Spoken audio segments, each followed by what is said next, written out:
there's just such a air of like family here. Being here for 15 years now, you just like I sensed it immediately when I started in. Everybody was passionate.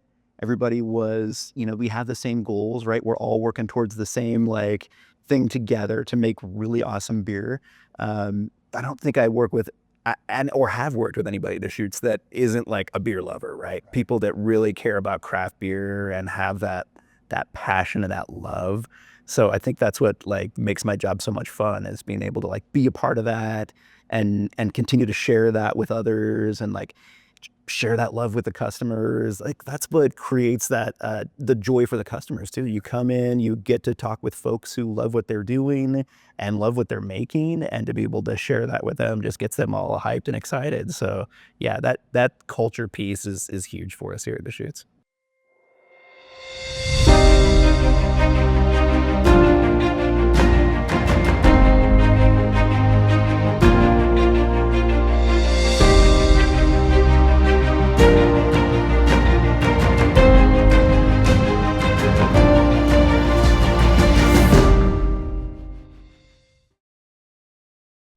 What's going on, guys? Welcome back to Tales, Ales, and Trails. This week on the podcast, we've got Robin Johnson of Deschutes Brewing. He's their Bend Pub Brewhouse manager. We talked to Robin about the culture behind Deschutes Brewing, how it's kind of intertwined with Bend and that community's love and really true passion for craft beer. We talk about his approach to brewing. We talk about how the Brewhouse pub kind of fits into the really innovative, creative side of what Deschutes gets to do on a regular basis. And we also talk about what it means to Robin to be in this community, to be a part of Deschutes, to make these connections with all kinds of people from across the area. It's a fantastic discussion. You're not going to want to miss it. If you're not following us on social already, we're on Instagram, we're on YouTube, we're on TikTok, we're on X, putting out content every single day. New episodes of Tales, Ales, and Trails drop every single Wednesday. Follow along, hit that subscribe button. But for now, without further ado, please enjoy this episode with Robin Johnson of Deschutes Brewing. Cheers. Well, Robin, thank you so much for having us here this morning. I know it's early, but we appreciate getting some time to talk to you here. How are you doing? How are you? Good. It's just finished up the judging at the Oregon Beer Awards. That was a ton of fun. Oh, yeah. Spent the weekend up in Portland, and then, got back here and hit the road running yesterday. Yeah, it's so funny. I mean, Bend is known as this epicenter for beer. Portland's very much the same way. I mean, they've got a ton of great spots out there. Definitely so, yeah. The Oregon Beer Awards is so much fun, too, because it really showcases all of the amazing beer in Oregon. We get entries from all over the state, and it's just, oh, man, some of the top-notch judging, top-notch beers. It's amazing. Yeah. Are you able to give us a little sneak peek? Was there something that caught your eye judging-wise? I judged medal round on Pilsner and a couple other categories, and just the medal winners were so phenomenal. There was a really cool new category this year too, collaboration beers. So it was a really wide category. It was like on the one end we had an ordinary bitter, on the other end we had a coffee, vanilla, chocolate porter. And then there was everything in between: a West Coast IPA, an XPA, a wild ale with chamomile and Marionberry. Wow. Like, it was a broad category, and trying to judge that was really challenging. But it was just like, it was so much fun and so many good beers. It was awesome just to see the incredible. The bar is so high. Oh yeah, you got to be at your top notch A game to be taking home those medals. It's awesome. Yeah. So there's just so much volume too. Yeah, right. There's a lot. Incredible. I always think like, we're blessed in Chico with all the breweries, and then you come up here, it's like, wow, B. Yeah. It's beer for sure. Yeah, we do. We do. Love it. Yeah. Well, Robin, obviously we want to talk a lot about Deschutes. I don't think we can get there without first talking about you and your background. Yeah. Generally where you're from, what kind of brought you to here, what brought you to Deschutes. Yeah. And we kind of go from there. I was born in California, but moved up early on in like 6th grade. So I consider myself Oregonian. Sure. Lived in Eugene most of my childhood, went to the UVO, graduated UVO back in '99, and then We lived in Portland for quite a while before that, or after that. Moved out here about 20 years ago, and that is prime time for brewing and craft brewing at that time was really booming. Deschutes was, one of the major players in the industry. Still are, thankfully. We're doing great. But yeah, I was kind of like looking to get out of my old business. I was working in automotive finance. I didn't know what I wanted to do out of college, but doing a lot of home brewing as well, and kind of like getting really excited about that. And then moving here to Bend was an opportunity to do even more home brewing, to connect with the brewing community. I got into the American Brewers Guild and did a distance education program through the American Brewers Guild, which hooked me up with a internship at Deschutes. That was about 15 years ago. So did my internship, and then they had a position available on the racking line. So I got in at the very bottom level doing like keg repair, did that for a little while, and then kind of just inched my way up from there. Got into a brewing internship, got hired into the brewing department, and Deschutes it was such a cool opportunity, especially for somebody just getting started in the business. They have their hands in so many different aspects of brewing and beer production that I was able to get exposed to all the different fun stuff. I did barrel-aged beer program. I did sour beers, working on the large production system. I got to learn automation. I got to do small batch brewing over here at the pub. And through all of that, over the course of 7 years, I think, over at the main facility, that really set me up for getting this job here at the main, or the brew pub. Yeah. So I've been here at the brew pub now for about 8 years doing the small batch brew pub stuff. That's cool. It's also, the time frame of that happening, like you said, you get to like grow with the tech and everything. Of everything advancing. That's sick. Yeah, seen some really cool advances in, all the hop oils and the different things that they're producing now to enhance hop aroma and flavor. Seeing all the niche maltsters coming around now and building that up. It's been an awesome journey. I want to ask you, what was it about beer that first kind of drew you to a craft beer?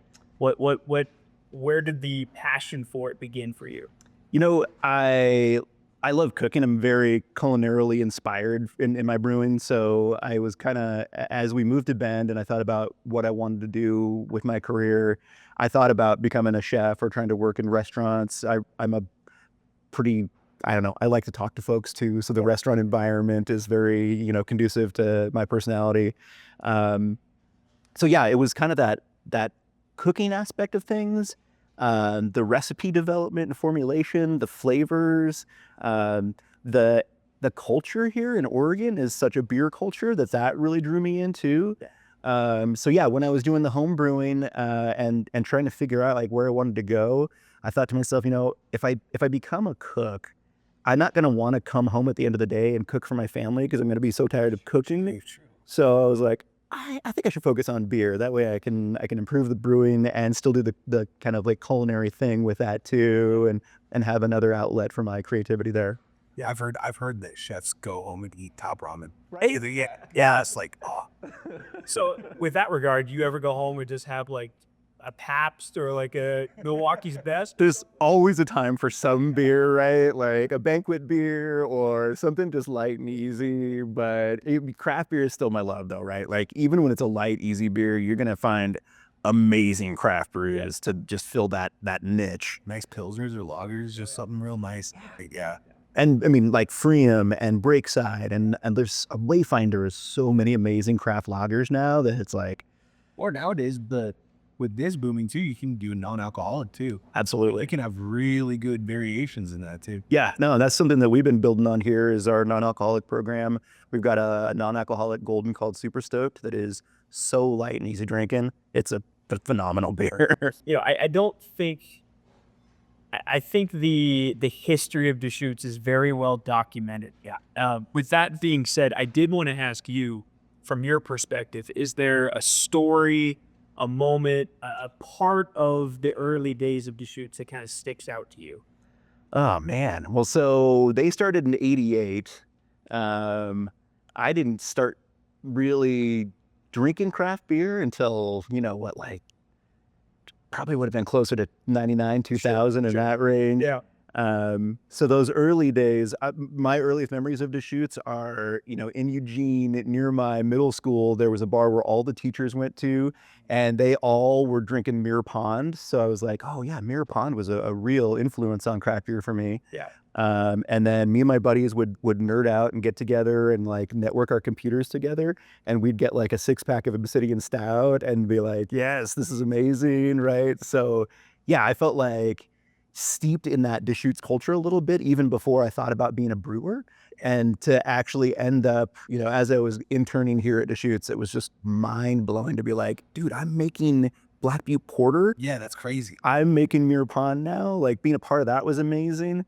And then getting into like some of the reserve beers that are so iconic for us too, like the Abyss and the Dissident, and starting to work with the barrels. Like there's just been so many times in my career when it's just like, I can't believe I'm doing this. This is so cool. Yeah, just a little side tangent that you mentioned it. I want to hit this. We do like a weekly beer review pod. We a little segment on our podcast. Yeah. And we did an NA portion for a little bit. The Black Butte Porter NA was like the highest rated for us. It was great. So if you put them together, I couldn't tell. I totally agree. It's insane. Yeah. That for me was such an eye opener. I remember that was one of the first beers that we started working on in the NA process and building up to that release. And initially, I mean, it was a long process. We spent more than a year working on like getting that flavor match just right, getting that body just right, getting Just the feel. yeah, everything about it. We weren't going to put a product out there that was subpar. So we were like, look, this got to nail it. And when we finally put that last one out, I remember doing a side-by-side here at the pub with the servers, and it was NA on one side, regular Black Butte Porter on the other, and they're tasting it, and they can't call it out. Yeah. And you're like, that's it. That's it. That's it. That's what you want. Yeah, Well, totally. you guys did it. You guys definitely did it. Thank you. Yeah. Thank you. That's actually a great segue into where I want to go, which was talking about the brewing process itself and, really the philosophy behind the beer that you guys come up with. I mean, because the way I'm kind of looking at it, and please correct me if I'm wrong, but you guys have these flagship beers that are so loved by, people from all over the country. Iconic. So there's a bit of a responsibility to like maintain that flagship existence, but there's also a very innovative spirit to what you guys do. How do you find that balance between, maybe staying true to the core beers, the core taste that people are come to know and love the Deschutes, and then mix in some really innovative, fun stuff? Because I feel like you guys do that really well. Thanks. And I want to kind of pick your brain about how you find that balance. Yeah, I'm really lucky to be a part of that innovation side. The pub here was our main source of innovation beers for many, many years. We now have a pilot plant over at the main facility that does like 4-barrel small batches, and it's amazing. But yeah, starting that over here, it was all about like trying new things, pushing the envelope a little bit. And I think one of the coolest things is the way that our pub has birthed these iconic beers, right? So like, things like Mirror Pond, things like Black Butte Porter. Black Butte Porter was like one of the first or second recipes that ever came out of this pub back in 1988. And, Gary Fish sharing that with the community and everybody kind of like jumping in on it and getting behind it. It was just amazing. So I think there's been a kind of a two-way path there where we really focus on quality. Quality is so important to Deschutes. We've always had that focus. We've always said, love it or dump it. If it's not a great beer, we're not going to put it out there. And then the other part of that is, the innovation over here, working with new raw materials and new hops and getting things out in front of our pub crew, and then seeing that grassroots birth. Right. That was Fresh Squeezed. I remember when Fresh Squeezed was first starting up, our brewer at the time, I think it was Camel Connor, was the one who started working with the Citra hops and the Mosaic hops that were really new at that time, and putting those together in a way that just made this explosion of hop character, and then putting that in front of folks and seeing their eyes just like, whoa, what is this? So yeah, I'm really excited to continue to kind of try to push that envelope. I do things over here that are, off the wall and crazy. Peach cobbler pie beers and dill pickle sour beers and, trying new things, but also, again, continue to work with those raw materials and those innovative products that are out there. Uh, it also allows us to trial things that can make our core brands better. Right. So, we're always trying to push to improve Mirror Pond, to improve Fresh Squeezed, to change the recipes just a little bit here and there to dial in like, hey man, this beer is, God, the aroma is so good now. Or like, okay, it's a little caramely. We're going to bring the caramel down on that just a touch. It's really fun to be able to have kind of that dichotomy to help build quality in more and come out with some really fun new products. Yeah. We've learned through this process, like the tree of different ways to like brew and flavors and stuff. Yeah. Just ever growing. Like you can have like your desserty stouts, your IPAs, your hazies, your lighter stuff. But then there's little branches that go off that. Yeah, like every little tweak matters, and like, you guys get to be like kind of like mad scientists. Totally. Yeah, it's so much fun. But I think all that base came from that of the original recipes, that quality in there, right? You got your base of like, okay, we're making really high quality beers, and then that allows you to build on top of that. The foundation. Yeah. Right. 100%. I wanted to ask you about, because I think this is such a important part of what Deschutes is, in addition to what we just talked about, everything that goes into making the beer itself. I feel like the culture here, and look, we're from out of town, so we don't see it all the time, but every time we stop by, when we took a tour a couple of years ago, you can tell there's a certain culture that surrounds the brewery. Yeah. And I want to ask you about that as someone, who's been here for a while. How would you describe the culture of Deschutes? I think that's definitely one of the things that like keeps me at Deschutes, right? Is the people that you work with. You just love working with the folks. Everybody, like, you come to work every day, you're excited to share that experience with them. And there's just such a air of like family here. Being here for 15 years now, you just like, I sensed it immediately when I started in. Everybody was passionate. Everybody was, we have the same goals, right? We're all working towards the same like thing together to make really awesome beer. I don't think I work with or have worked with anybody at Deschutes that isn't like a beer lover, right? People that really care about craft beer and have that passion and that love. So I think that's what like makes my job so much fun, is being able to like be a part of that and continue to share that with others and like share that love with the customers. Like that's what creates that the joy for the customers too. You come in, you get to talk with folks who love what they're doing and love what they're making, and to be able to share that with them just gets them all hyped and excited. So yeah, that culture piece is huge for us here at Deschutes. It's things like that make you feel a little less like work. Yeah, 100%, right? Like I get excited to come to work every day, and it's been 15 years now. You never work a day in your life if you love what you do. 100%. Yeah, absolutely. And you touched on something there that's actually where I wanted to go. I mean, you have this culture that's ingrained in the brewery itself, and I have to believe that Bend, as a community, has had a pretty significant influence on what Deschutes is today. Definitely. On the flip side, I think Deschutes has had a ton of influence on what Bend is today. Yeah. From your perspective, what do you think about the influence that Bend has had on Deschutes, and on the flip side, the influence that Deschutes has had on Bend? Because it feels like such a symbiotic relationship. Right. Yeah. I feel like the real essence, the core of what Deschutes was in 1988 has carried through, right? Gary Fish started this pub with the idea of, a community, of bringing people together, of, sharing pints and talking and creating that sense of, gathering and sharing and having that like that community, right? And Bend embraced that right away. They were all on board with that. And I think over the years, as we've continued to have that mentality and that sense of sharing and being a part of the community, Deschutes does an amazing job of giving back to the community,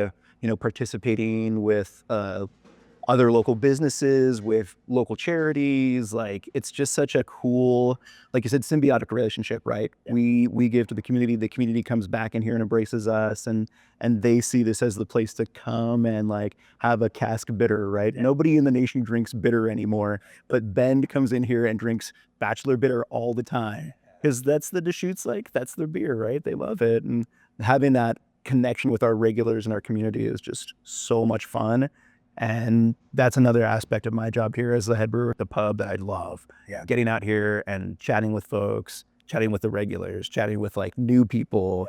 I come out and do like a tasting every like 2 weeks or so, just of whatever is new on tap. And I'll go table to table and just touch tables and chat with folks. And it's so much fun. Yeah. We were talking earlier about like cities and hubs, like of like so many breweries all in one location. Yeah. And, you know, some people might think like, oh, it's convoluted. Like, is there like, you know, like a way for, you know, the working relationship of the community? And we've also heard in those hubs, like a lot of the brewmasters and stuff, they get together. Yeah. There's a generally, and I again, we're not from here, but I from what I understand, there's pretty good, solid relationships across town with all these different breweries. Absolutely. Yeah. It's tough because it's like, man, you know, you're working so hard all the time, right? And we're all spending a ton of time working on our beers, and it's a lot of times heads down and focusing on what you're working on. But also that community helps all of us pull each other up too, right? Like if anybody is missing, like, man, I didn't have the yeast I need, I'll reach out to, you know, Sun River Brewing or Up Liquids or BBC, and hey, have you got this yeast I need? Or man, I'm short on a bag of, you know, crystal malt. Do you have some crystal malt I could borrow? It's the sharing and the gathering together too. We've done multiple times sitting down and sharing all of our competition beers before they go to competition and get judged. And we'll taste through them and talk about, okay, what did I do wrong here? What do you think can be improved right here? I sat down with Tanya Cornett on my dill pickle sour beer and was like, hey man, I need some extract to help just bring some further cucumber notes to this. And she was so awesome. She had like 20 different samples of extract and was like, yeah, let's try this one and this one and this one and see exactly where you need to go. And that's, that collaboration amongst brewers is one of my favorite things about the craft industry. Yeah. Like everybody in craft is willing to share information, talk about what their process is, talk about raw materials they've used and what their experience is with them. It's totally, it's inclusive and it's sharing. It's not like, oh, it's my recipe, I'm not going to share that. Right. You know. Yeah, there's no gatekeeping. So to speak. Yeah, and nobody's going to duplicate recipes, you know, exactly. And none of us want to do that. We all want to make something new and different. More stuff. Yeah. Yeah, exactly. But we all want to know how to improve each other too, and push each other to do better stuff. And that's so much fun. Right. I don't have the data to back this up necessarily, but I have a working theory. And it's very similar to my working theory with Sierra Nevada. Because Sierra Nevada came, you know, they had their roots in Chico, right? And they turned a generation of Chicoans into craft beer lovers, right? Because Gary was saying it was just polarizing. At this point, Sierra Nevada Pale Ale flows like the water in Chico. And because of that, Chico, you know, a smaller town, I think significantly smaller than Bend, has been able to support, you know, 6 different breweries, right? At the end of the day, and I feel like there's a lot of similarities with what Deschutes has done, you know, starting back in '88 when there definitely wasn't this kind of volume of different breweries. But if you have something that's quality and that people love and it's stood the test of time, it's going to cultivate, you know, that appreciation for craft beer and I guess I would say it would create the space for more breweries to pop up. Yeah, definitely. And again, I don't have the evidence to back this up necessarily, but that's my working theory that places like Deschutes have kind of set the stage for this, you know, really kind of a craft brewery mecca to happen. Yeah. There's been a really cool like combination of like factors that brings it all together for Bend, right? Like the growth in Bend has been so huge. Like when this started in '88, I think the town was like 15,000. It was so much smaller, and you're talking, we're 10 times that now. And so you've had, this influence on the town that Deschutes brings. And then it's like, okay, well, as the population grows, that we can support more breweries too. And now it's become this incredible amount of just awesome, fun breweries that people can come and experience when they're here in Bend, enjoying all of the cool things that this town has to offer.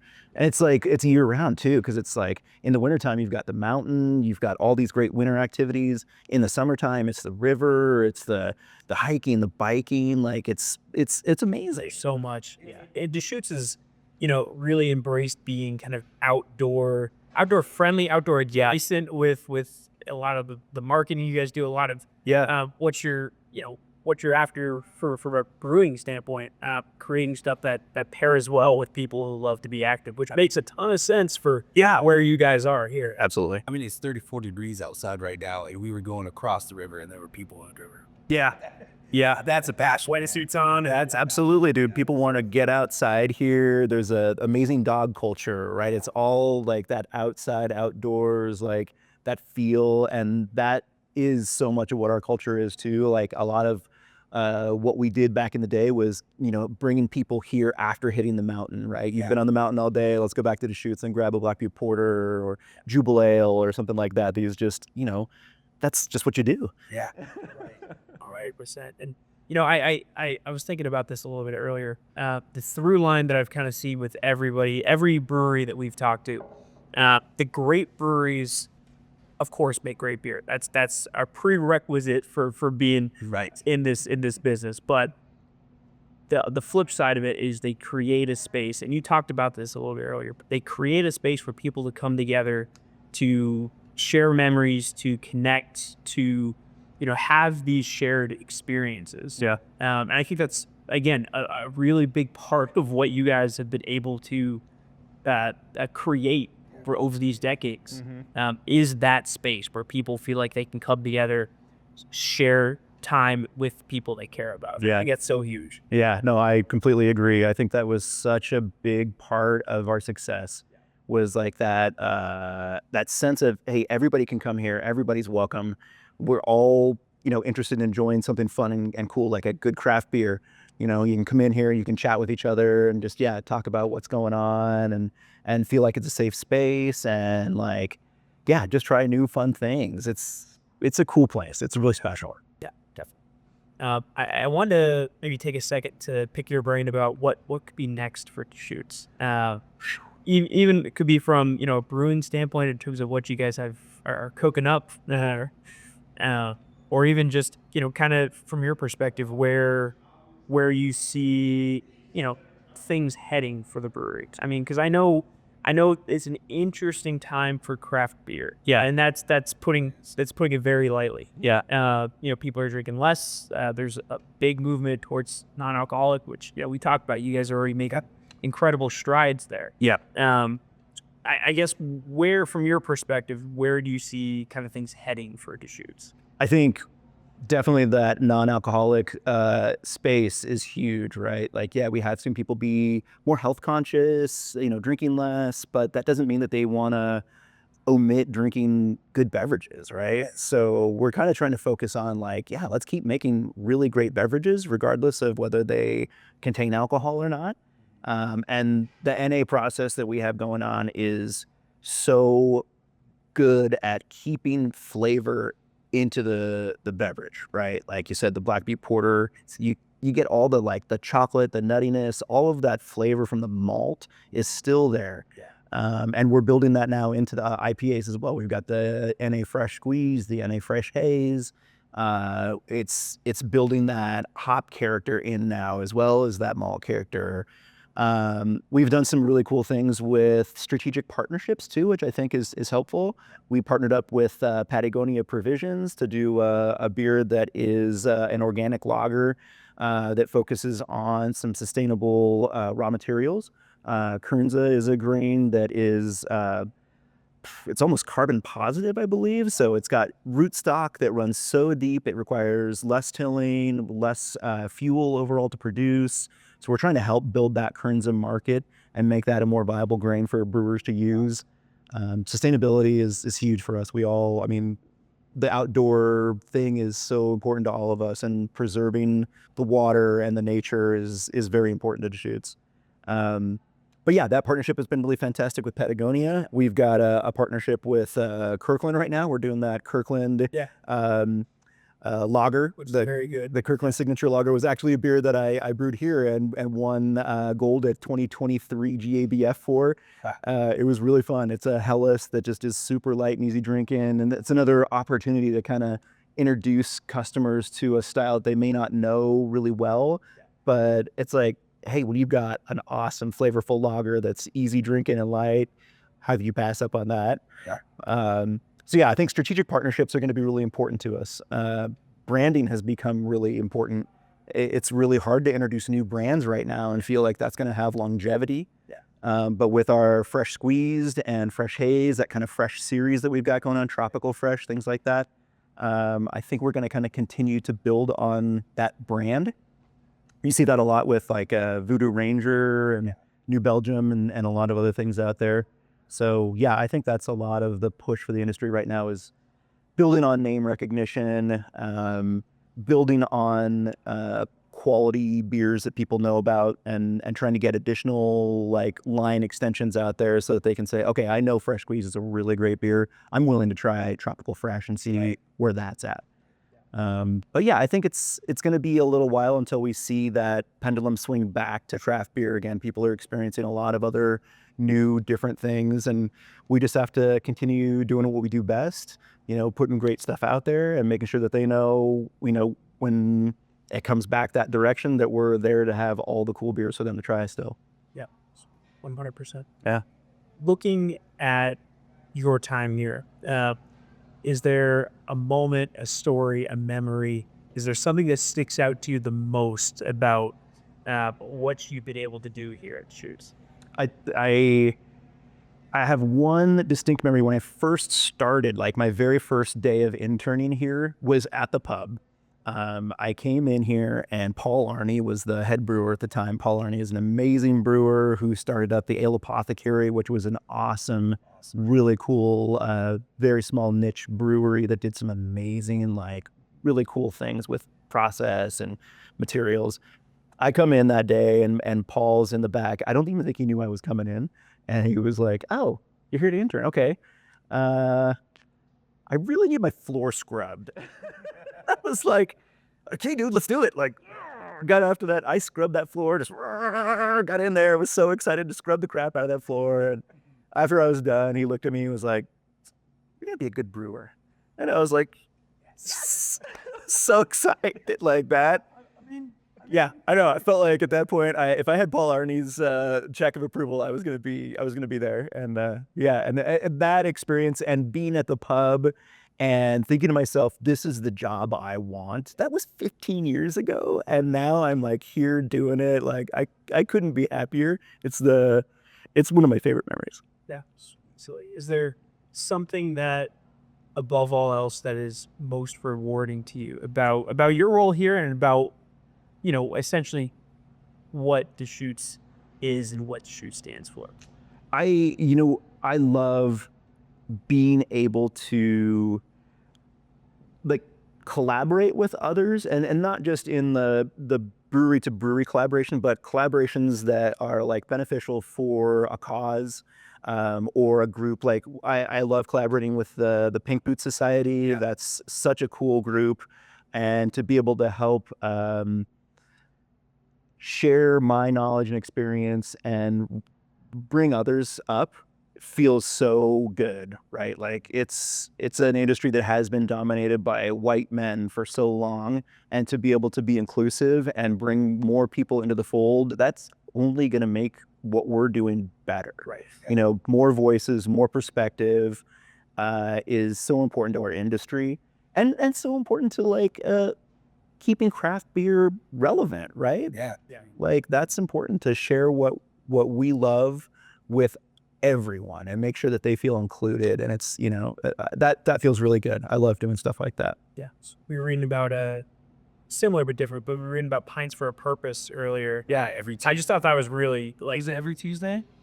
Oh yeah, the community pint nights that we do. Yeah, those are so fantastic. Yeah, every single Tuesday, people come in. Nonprofit. Yeah, and $1 per pint for we do a monthly nonprofit partner.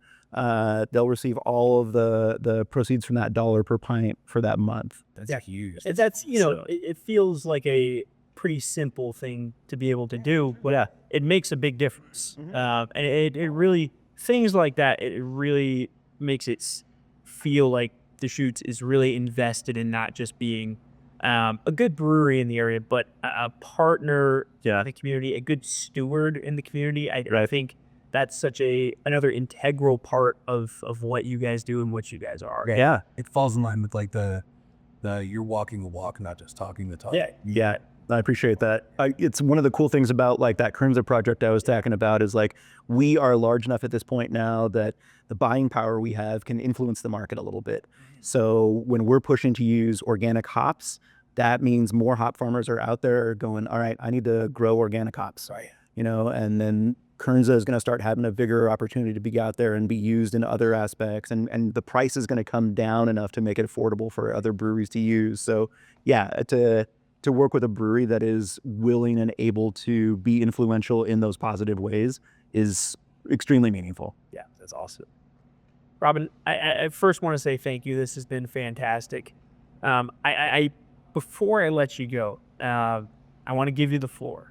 Is there anything you want to add about Deschutes? Is there things you want to plug that might be events or anything that's happening here that you might want to talk about? Is there essentially you have the floor? Thanks. It's been really fun talking with you guys. I really enjoy it.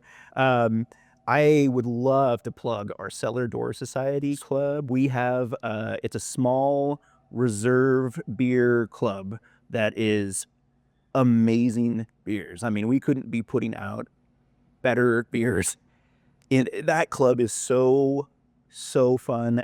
It gets only I think it's 2 releases per year, so it's very small release. I don't have the details on the cost or anything like that, but just man, Cellar Door Society.